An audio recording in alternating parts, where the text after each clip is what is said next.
When we found out we were pregnant, we were quite excited because it was going to be the first grandkid on either side of the family. So we had a special lunch and called both of our parents to our house, and we actually gave them each a sippy cup so that they could come to their own conclusions about what the lunch was about. We did want to have our children here on the mission field because one of the big advantages is that they get dual citizenship, which makes it wonderful for when they become missionaries. They can go wherever they need to go, and it makes it much easier. So I was excited about teaching my kids all about being a missionary and how fun it is and how there's not a better place in the world to be and how exciting we live on the Amazon. Very few people actually get to ever visit the Amazon. No, as far as having the child here on the mission field, I had not really thought too much more about it. I mean, I know that we were getting everything ready here, the baby room, all the different things that you get ready when you have a kid. Well, I started to go into labor in the middle of the night, which I think everyone always goes in the middle of the night. So I called my mom, and she was going to actually be in the delivery room with me because my husband, if he thinks he sees blood, he'll pass out. So he wasn't even an option to be my birthing partner.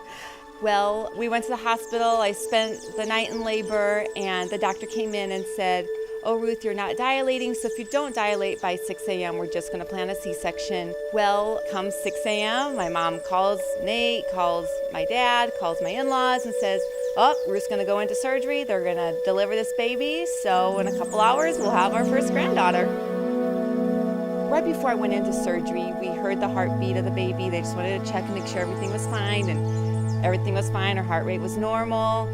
So they wheeled me in. My mom was like, "Oh, okay, they're cutting the last layer. Here comes the baby." And when the baby finally came out, we just didn't hear her cry. And I knew that there was something wrong. And my mom just kept praying and saying, "The baby's not breathing." So I wanted to die at that moment because it was something I'd waited for so long. I remember I was sitting out in the waiting room with my mother, and a nurse came out, and she was crying, and she said, "You really have to pray because the baby's not breathing." And it just kind of, I didn't even know what to think. It was just kind of like a daze, that whole thing. And to find out that actually she never did breathe. All my dreams at that moment were just shattered because, I gave my life to Jesus. I was working, I was serving God, and it just didn't make sense. It didn't make any sense. That whole thing, that whole time was just kind of a whirlwind because something that comes out of left field, everything was fine.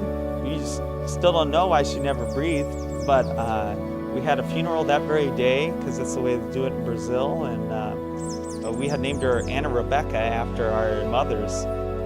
It was just a day that was supposed to be your biggest day of joy was really the hardest day that you've ever experienced. And it was very, very tough. And then I was so sick. I mean, I almost died in the hospital. I was in the hospital for 9 days, and it was just, every night I cried myself to sleep. I just could not understand why that would happen. When came time for our cell group, which we have, I had already lined it up for one of my disciples to take over the cell group. And God spoke with me, "Go to the cell group, share your story."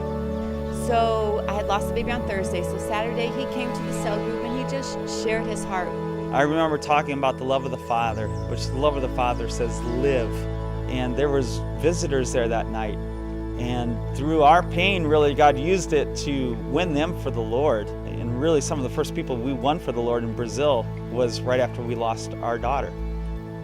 During the next couple months, and it was very, very tough. Every time I saw a baby, it just made me cry. I didn't want to hold babies. I didn't want to look at babies. But I just, had to cling to God and just know that He was my strength and He was going to get me through each day. And, I had to rejoice in the Lord always. The sense we really had is that we were walking through a pretty place, but nothing spectacular. And we came to the edge of a really big desert. And it was a desert we had to cross. And it was like we knew there was this beautiful mountain range, this beautiful place on the other side. but we could not see it. It was all we could see and feel was that heat of the desert, that dry time, that hard time. Obviously, I wasn't going to find strength in myself because I just had no more strength left.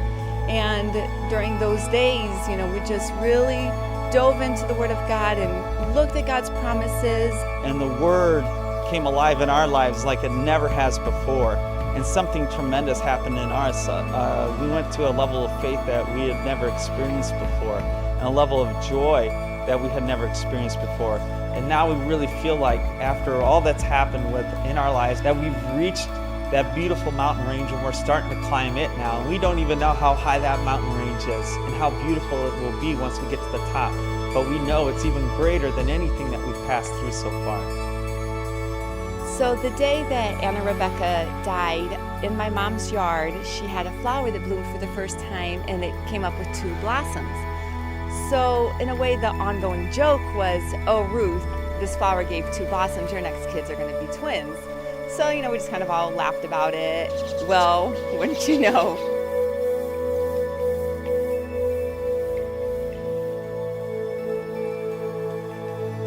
what we pass through has really strengthened us for the work that God has called us to, and He has created in us a heart that is so sensitive to people who are suffering. What I found really amazing during that time is the amount of people, Christians and non-Christians alike, that said they saw Jesus in our lives. They came to comfort us, and we heard testimonies of people that went away and they were comforted, and they saw that there is a hope for those who have Christ. It really is a testimony to God's grace in our lives at that time, to His glory, what He was doing, how He was using our lives, our story in a time of most suffering to impact the lives of others. And from then on, Nate's been able to really share our story around the country, and I've been able to share with people that have lost kids. So even through our hardship, God is being glorified and people are coming to know Christ. And we may have lost a daughter, but we're going to gain tons of spiritual kids through all this. And someday in eternity, we'll see our daughter, plus we'll see all these people that have come to know the Lord through our story.